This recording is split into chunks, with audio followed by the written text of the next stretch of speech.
गंगा नदी के किनारे शंकर जी का एक बहुत ही सुंदर और पुराना मंदिर था। प्रत्येक शिवरात्रि को वहां पर बड़ा मेला लगता था। हजारों श्रद्धालु भक्त वहां शंकर जी के दर्शन के लिए आया करते थे। एक बार शिवरात्रि के दिन बड़े सवेरे पुजारी जी ने जैसे ही मंदिर का दरवाजा खोला, शिवलिंग के पास ही उसने सोने की एक आरती पड़ी देखी और वो आश्चर्य में पड़ गए कि अभी तो मैंने यहाँ आरती भी नहीं की, फिर ये आरती कहाँ से आ गई। मन में विचार करते ही जब पुजारी जी उस आरती को उठाने लगे, तभी तेज से आकाशवाणी हुई कि कोई पुण्यशाली व्यक्ति ही इस आरती को उठा सकेगा। आरती को उठाते ही इसकी पांचों बत्तियां अपने आप जल उठेंगी। आरती पूरी होने के बाद यह सोने की आरती उस पुण्यशाली व्यक्ति को मिलेगी। अब पुजारी जी ने मेले में इस आकाशवाणी की घोषणा कर दी कि जो भी इस आरती को उठा सकेगा, यह सोने का दिया उसका होगा। अब कई लोग सोने की आरती लेने की लालच में आगे आए, लेकिन कोई उस आरती को उठा नहीं सका। सांझ होने लगी, आरती करने का समय भी हो गया। देखते ही देखते आरती के दर्शन करने के लिए काफी लोग इकट्ठे हो गए। उनमें से एक किसान भी आया था। किसान बहुत ही मेहनती, सच्चा और ईमानदार था।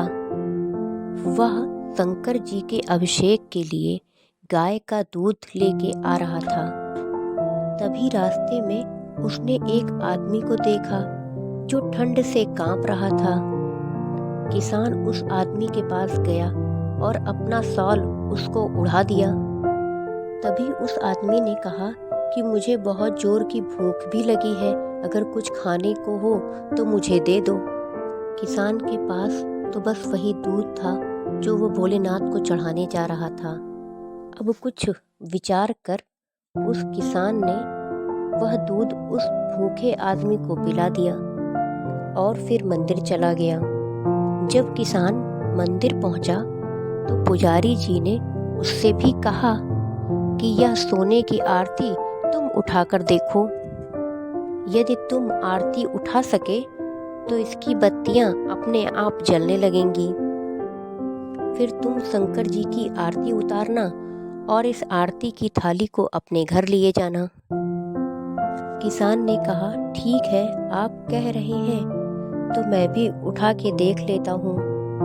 फिर किसान ने जैसे ही आरती को उठाया तो तुरंत उसकी पांचों बत्तियां जल उठी। पूरा मंदिर प्रकाश से आलोकित हो उठा।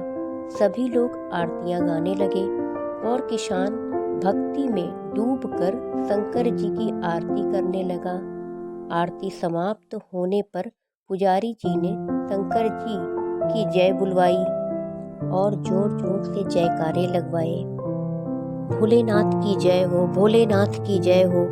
अतः आरती समाप्त हो जाने के बाद पुजारी जी ने उस किसान से बोला कि भैया, तू ही वह पुण्यशाली व्यक्ति है जिसके बारे में आकाशवाणी में बताया गया था।